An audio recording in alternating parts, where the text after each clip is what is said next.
When Mummy Water finished listening to Sefu's pain, a deep silence swallowed the river.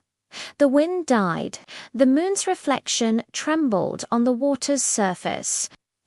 Then she rose slowly from the depths, her beauty so intense it was both terrifying and impossible to look away from. "Sefu, son of dust and tears," she said, her voice soft, wrapping around him like warm water. "I have heard you." Sefu knelt, his body shaking uncontrollably.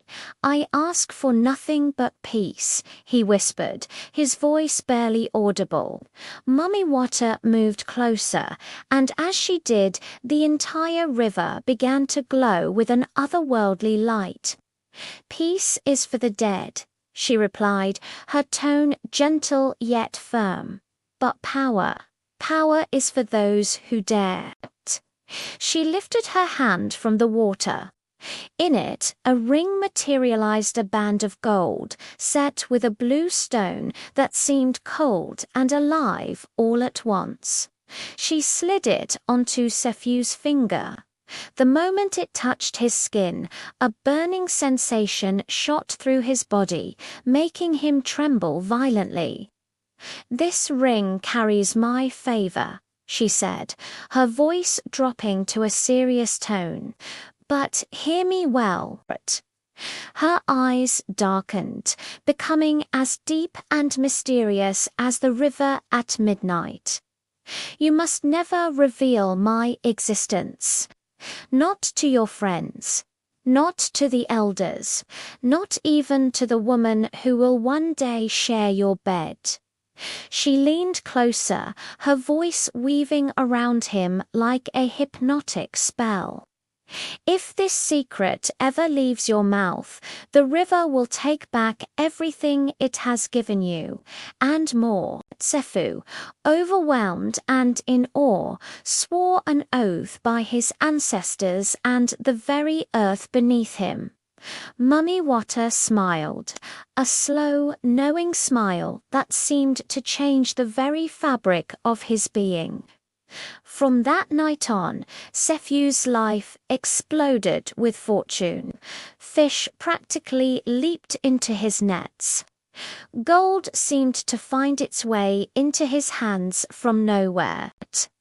Powerful traders bowed to him, and strangers looked upon him with a mixture of fear and respect.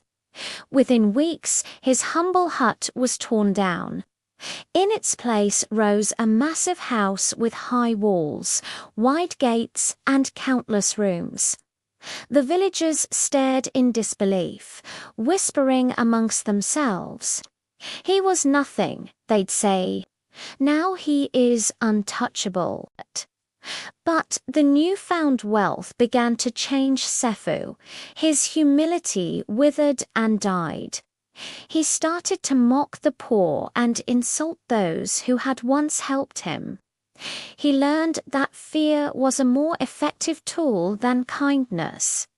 Power tasted intoxicatingly sweet, and the ring on his finger always felt warm, a constant reminder of its source.